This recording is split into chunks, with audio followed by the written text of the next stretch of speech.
You're listening to the Options Insider Radio Network, the home of the Options Podcast. For more quality options programs, visit theoptionsinsider.com or search for Options Insider Radio Network in your podcast provider of choice. Listeners can also access all of our programming through our mobile app available in the iTunes and Google Play stores. Select programs are also available via live stream at mixlr.com/options-insider.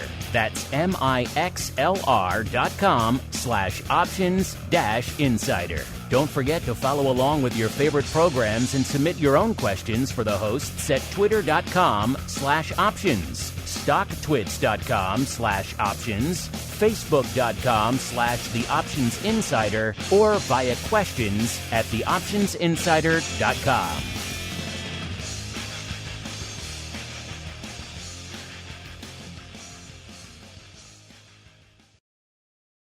You wanted it, you got it. A radio program that helps teach you options trading inside and out, basic to complex. This is Options Bootcamp. Whether you want to learn how to protect your portfolio, generate income, or even become a master of volatility, the Options Bootcamp drill instructors will break it all down for you. Now, let's get you into peak options trading shape. Here are your Options Bootcamp drill instructors.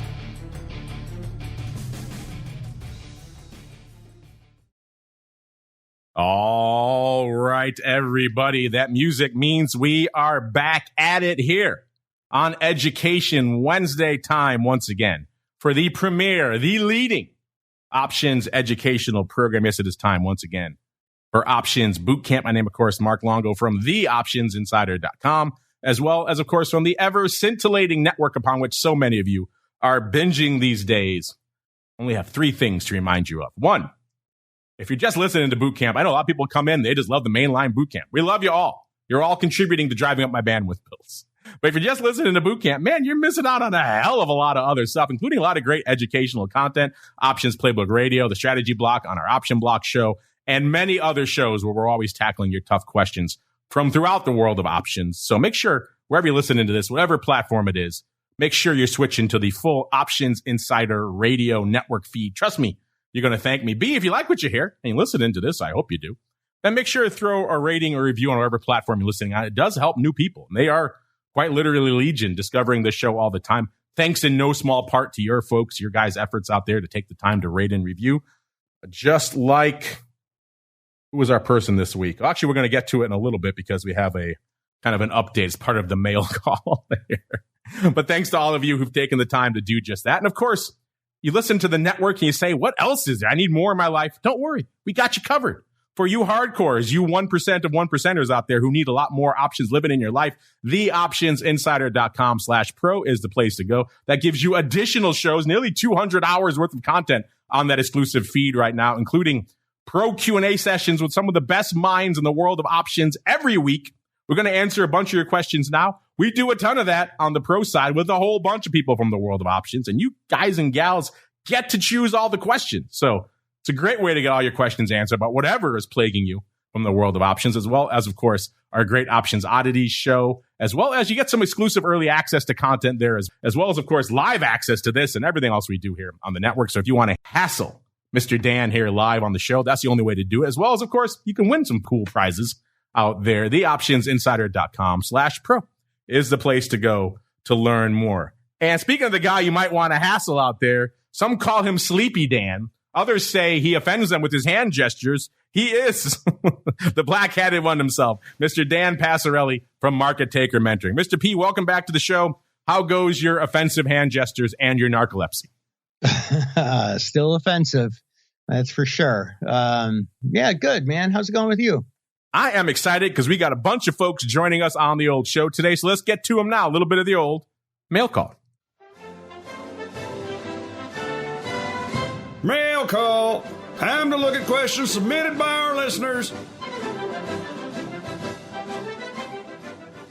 All right, everybody, welcome to the mail call, the portion where you folks take the reins. And I know all of you out there are waiting with bated breath for A, Dan's offensive hand gesture of the week, and then B, if he can be bothered, his question of the week. Mr. Dan, what you got for us today?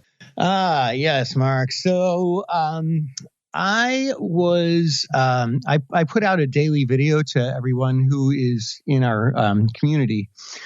And I did one on trading a straddle in a stock. The symbol is AI, which is in artificial intelligence. Go figure.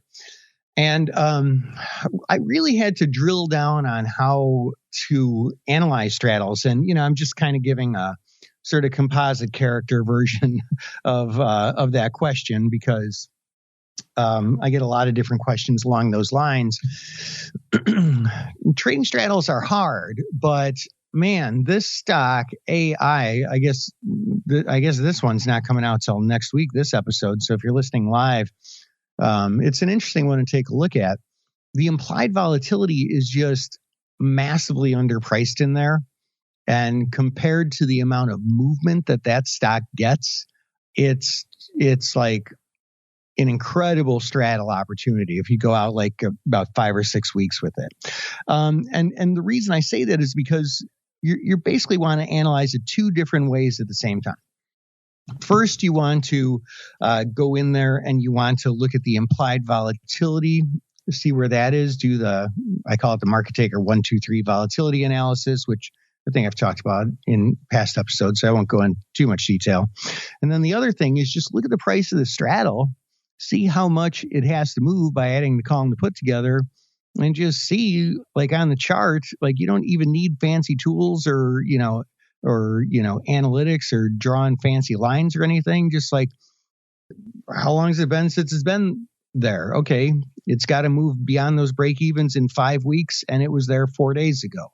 Okay, this is probably a pretty good strat, So it's sort of like the option trader metric nerd sort of way of looking at it, and then just the like complete layman hand-to-hand combat, like here's how much it has to move. Is it likely to move that much? And, most of the time you're not going to find good opportunities, but man, the times you do, holy moly, they can be great.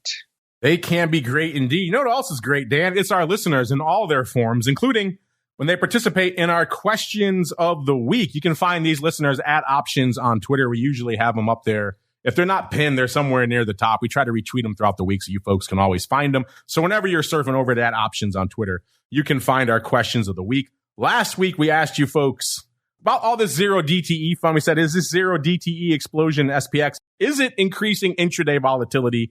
I lean yes on this. Dan leaned no when we did it on the show recently. And our audience, ever insightful folks that they are, sided with me. Nearly 61% saying yes, and about 39.2% saying no out there. So Dan, once again, the audience savvy folks that they are, side with me, sir. So as the Italians say, nana nana boo boo to you. Hey, you know what? A room full of broken clocks is right twice a day.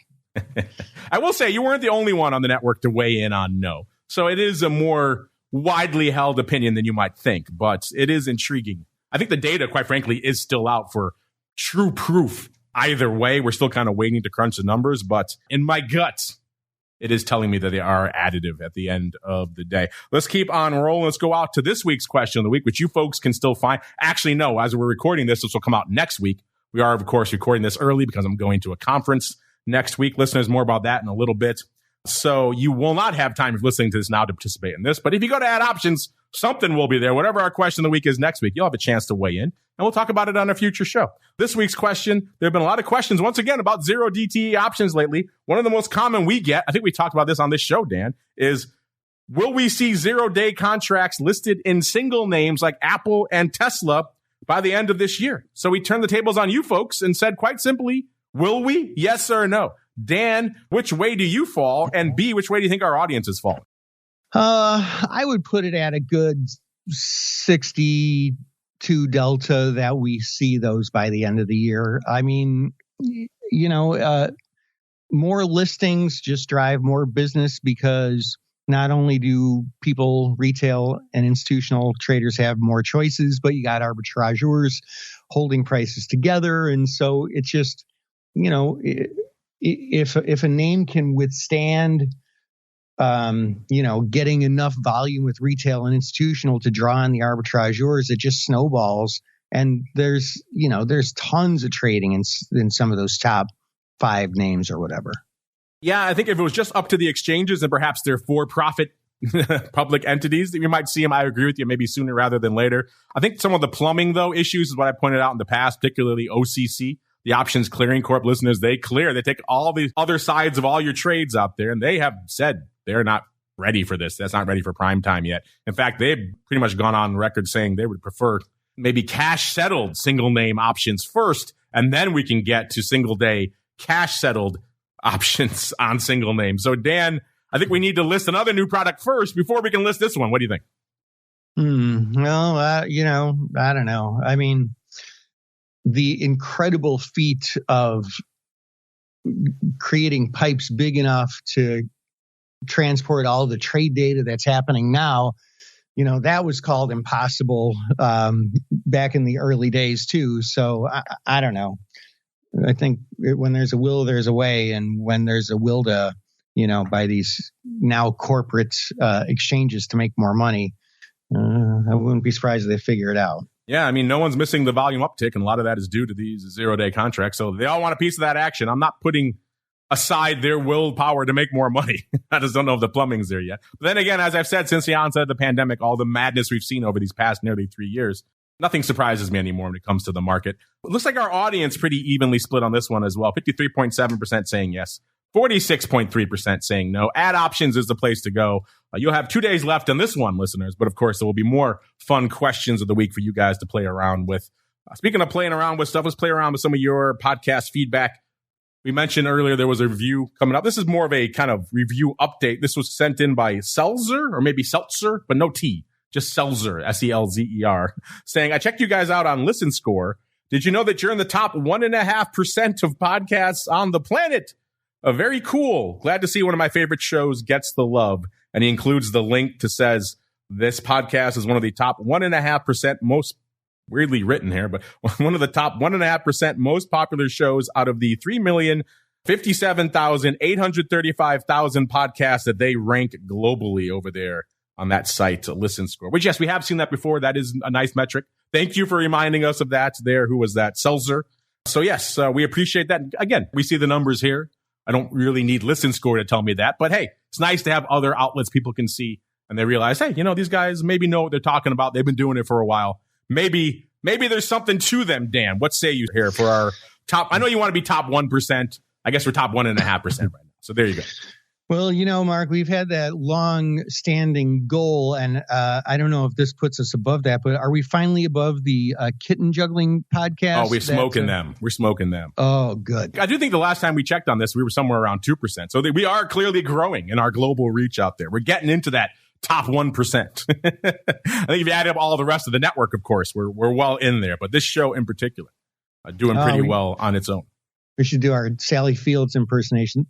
They like us. Yes. They really like us. They really do like us. Speaking of things you like, I was going to ask you, Dan, if you had a chance to check in with your new buddy, your German tour guide, Ollie John, but it sounds like he checked in with you. He's part of your mentees over there now. So have you coordinated your upcoming Oktoberfest trip? We talked about it. I got to get my ducks in a row because, I got to get my ducks in a row, but it's pretty, long story, but he's bringing his friend who's a Turkish American. And I'm actually one of the people I'm going with is a Turkish American. And so, we've got this, whole little connection. And, there you go. Small world at the end of the day. Everybody lives in Frankfurt apparently, and everyone is friends with Turks. So there we go.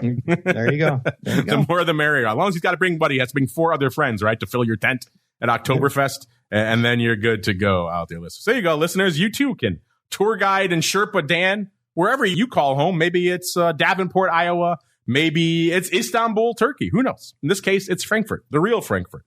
Let's keep on going. Let's go to how many folks we can squeeze in today. Let's go to DC Well. DC Well says, hello. Do you know of any AI automated bot stock trading program? That's a mouthful. AI automated bot stock trading programs that can be easily installed into a brokerage account. Hopefully one with a successful track record. Thanks. Well, short answer is no, I do not. B, longer answer is, do you really want to plug some, application you find on the internet into your trading account and let it trade for you? I don't know, Dan. That's never been my preferred way to go. That's why this show exists. We arm you to do this stuff yourselves. But Dan, you have any suggestions here for DC Well? He wants a bot to do it all for him, preferably one with a good track record. Yeah, I mean, hey man, so here's the question. How much do you want to pay for that? And I'm just sort of musing here. This is not an offering that I currently have, but you never know. How much would you want to pay for that? And this is where we can easily shake out the riffraff. If the answer is 0, you should stop trading right now because you are going to lose money. You have unrealistic expectations because if it's actually good and makes you money and somebody's giving away for free, you should not trust it. That would be insane. Your answer should be somewhere more than, $20,000 because if it actually works, there ain't nobody selling it to you for, $100, $500, $1,000. So I don't know. Just think that part through before finding something that some bozo on the interwebs is giving away. Yeah, I mean, if there's good algos out there, they're being used by deeper pockets. Then I'm assuming yours, they're DC Well. They have it locked up to themselves, and most of these algos require extensive updating. They don't really work ad infinitum. They probably work for a short period until people get wise to it. Then they have to update it. Probably the closer thing you're talking about that I have seen people do out there. I'm not a huge fan of this either, but maybe you have someone you really like. Maybe there's a newsletter or something else out there that you really follow. You think their track record is pretty good. Some brokerage houses will let you sign up to have auto trading accounts, so they will effectively allow your account to be traded by that particular service or whatever it is, newsletter out there. So contact your brokerage firm and see if they will allow that auto trading, and then you can find a service. Again, there's none that I can think of that I recommend. Say, hey, go out there right now and they will auto trade your stuff for you. I think you're far better off doing it yourself. But if you find one on your own that you like, some brokers will allow you to do that. So if that's your case, good luck to you, DC Well. I hope you find what you're looking for, but we're not the place for that here. Let's keep on rolling here. Let's go out to Gambler. All right, Dan, strap in. This is an epic one. Here we go. Oh boy. All right, Gambler. By the way, I like the handle, Gambler.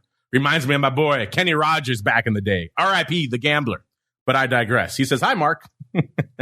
My first options trade was February 20th of 2020. So he is one of our pretty much post-pandemic options babies, Dan. I told you, we've had a huge upswing since the pandemic. He's actually old school now. Isn't that crazy? If you joined in February 2020, you're old school compared to a lot of our listeners, Dan. Isn't that nuts? Wow. So there you go. You're old school now, Gambler. So enjoy that. He says, which was literally just before the COVID crash. Yes, it was. That crash followed by the V-shaped recovery, which was then followed by the insane euphoria, were all really tough times to be short volatility and mostly delta neutral. But I've somehow remained hooked on options nonetheless. Well, good for you. Way to stick through the tough times there, Gambler.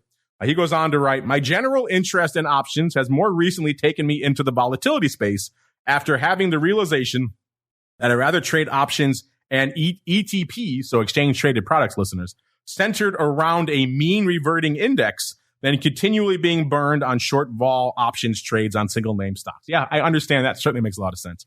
He continues here. I found your podcast while looking for content in the volatility space. So obviously he came to us listeners through our Volatility Views program, which is one you should be checking out even though he sent it here. But he listens to Bootcamp obviously too. He continues here. All this is to say that retail traders like myself are finding your content and enjoying it. Well, thank you very much, Gambler. He continues here. When it comes to SVIX, I'm short-term bearish, long-term bullish, and really impatient. I'm wondering if you guys ever use options to leg into a long stock position beyond just selling puts.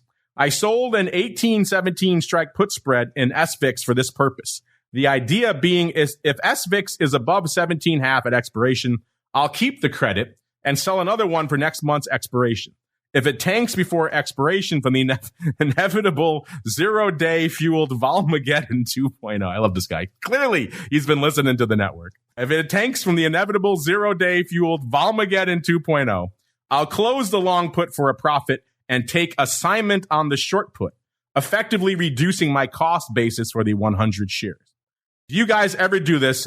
Do you have any better ideas? Maybe this is a good topic for Options Bootcamp. Thanks. Well, yes, it is, Mr. Gambler out here. So a lot to unpack here. If you're not familiar with SVIX, listeners, we covered it very recently on our overview of the vol trading universe. SVIX, of course, is the inverse VIX product. So if VIX goes up, this one's going to go down and vice versa. So that's what he's trading out here. But Dan, underlying aside, he also has a question about selling a put spread and using it to lower his cost basis on an underlying stock. But I don't think the math quite works out the way he thinks it does. I wish it did. But what do you have to say here for a gambler? He wants to sell an 18-17 put spread, and then if the stock drops, he's going to effectively close the long put for a profit, take assignment on the short put, and he says it's going to reduce his cost basis for the stock. Set him straight, sir. Well, where is the stock in his example again? He says if it gets to 17.5, if XVIX is above 17.5 at expiration, I'll keep the credit and then sell another put spread out the next month. So there's a lot to unpack there. Yeah. Well, that's not something that I typically do for sure. I don't know if I've done it. It's interesting. It's a credit spread he's talking about, right? Yeah. So he's selling a $1 credit spread, and he doesn't say how much he's getting for it, but obviously less than $1. And now he's saying if the put spread goes to max value, $1, he's losing money in that put spread, but somehow he says that reduces his cost basis on the stock, when in reality, it's the other way around. Yeah, that's a tricky one. I think there's a lot more to it than what this conversation has been thus far. You know, you're adding extra deltas here, so you're already extra long. You do lose on the put spread. I mean, I'm trying to be real open-minded about this. I mean, if I look at this as like an investor, where you want to buy and hold something long term, which I don't know, maybe this SVIX is something like that. You sure wouldn't want to do that with VIX or VXN or anything like that, but maybe with an inverse. Is it very different than me just selling an out of the money cash secured put? And if I get assigned, yes, I lost on it, but on the other hand, I buy it, it's entering my limit order. And so he's making some money to offset what he loses on the short put. Yeah. I mean, there's a lot to it. It's interesting. I guess I'd have to really look at a very specific situation, which he kind of gives, but. Well, he doesn't share what he gets for a credit on this. So I would say a gambler, anyone else who's thinking along these lines, I would not view them as separate things. You're selling a $1 put spread in this sense. Let's say, for our example, you sold it for 30 cents. If that put spread goes out at max value of $1, you have lost 70 cents. There's no way around that, unfortunately. I wish your math worked out. I wish it worked the other way, that 70 cents somehow went to lower your cost basis, but it doesn't. You've lost 70 cents. That's effectively kind of adding to your cost basis on this trade. Now, if you took them off piecemeal, where you're kind of alluding to, you'd have to be more legging, where you're talking about, let's say in this example, the stock's going against you. So you take off the short put first, doing the opposite of the way you're talking about, and then let the long put run. Then in that scenario, you're capping your losses on the short put. And if the stock continues to fall out of bed, you can potentially make that up with the deltas of the long put and end up scratching or maybe even making some money. But that's a huge crapshoot. That's a huge gamble. You're just gambling at that point. So we never really advocate legging to get in or get out of a spread at the end of the day. You put it on as a unit, you take it off as a unit. So you can't really try to fudge the numbers and say this is a separate thing. You sold this put spread for 30 cents. It ended up going out for $1. It cost you 70 cents. But if you sold the put straight up and you were okay maybe buying the stock at 18, which maybe in your example, maybe you weren't, then and it went against you, you still would be okay, because you would say, hey, I was comfortable buying the stock at the effective value of, let's say, $17.70 because you collected 30 cents. And so if it drops below that, hey, you got the stock at a better price than it was when you first put the trade on. And that's kind of the basic due diligence you have to do with the put. Unfortunately, if you start doing spreads and you sell in other credit spread against this maybe a month out. Now you have one credit spread that already went against you. Now you have another one that you're selling. I guess eventually over time, if you keep selling these credit spreads and it turns upward in the underlying, you can eventually make money on this strategy, but it's not going to lower your cost basis on this particular trade. It's going to actually add to it out there. We did actually touch on this because we talked about similar things. We touched on this on our pro Q&A with Uncle Mike there yesterday as well from St. Charles Wealth Management. He had some thoughts on your idea as well. So maybe we'll send you a link so you can check that out over. That is usually on the pro side. We'll send you maybe a link so you can check it out so you can have a little bit further detail because you are a longtime listener and because we want to make sure if you're doing stuff like this that everyone understands all the moving parts going with it. Damn, man, we're already coming up against it. We have more people I want to get to. We just get into these topics, Dan, and we can't stop ourselves. Well, let's get out of here on this one then. Let's go to our old buddy Yield Hunter here. He's back again. Remember, he wrote in asking about what happens to the money you set aside for a cash secured put with a broker, Dan. He wanted to know, hey, can I earn interest on that? Or is it kind of the brokers taking it? And we said, unfortunately, it's kind of a case-by-case basis, but we did put his question specifically when we had the folks from IB in our pro Q&A last week, or maybe 2 weeks ago now. We did put that to them specifically. I'm going to try to nail all the brokers down on this specifically. And they said for them, they won't keep your interest. That goes to you. So that's a good thing. He wrote in to say, thanks for covering that on the show and for also running it by IB. You're welcome. He continues to say, that's great to know. He sent a message to TD and they said the cash held as collateral does not earn interest and maybe expectedly cannot be used to buy a T-bill, ETF, or something similar. So yeah, that sucks. We said it's kind of a case-by-case basis. And Yield Hunter, your name is Yield Hunter, so I'm guessing yield is important to you. So if that's the case, that might be enough to get you to switch to IB. We don't normally advocate for IB on this particular show because IB is very much a hands-off broker for more sophisticated, knowledgeable customers. They don't want to do a lot of basic education or hand-holding. That said, they did open a campus initiative recently, so maybe we'll talk about that more. But traditionally, IB not the go-to destination for the audience of this program. However, Yield Hunter, you sound like you're a little bit savvier, and also you sound like yield is important to you, and you're talking somewhere around 4% on money that's otherwise just sitting in your account. Over the course of a year, if you're doing a lot of cash-secured puts, that could add up. So, Dan, what do you think? You think maybe Yield Hunter, if that's important to him, and it sounds like it is, maybe he should switch brokers? Yeah, I mean, yeah, if that is important to you, and I mean, depending on the size of your account, especially, maybe it should be under certain situations.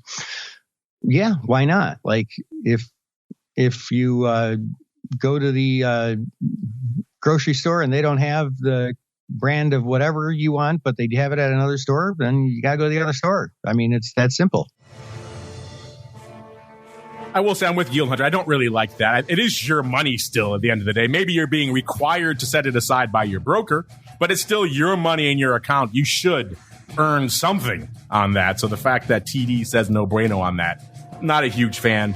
Maybe they won't let you use it to buy other things. That makes sense. But they should pay you the interest rate on that cash. The fact that they pocket that, not bueno, not cool in my opinion. So hey, if that's important to you listeners, and these days, everyone's scratching for every percent they can get.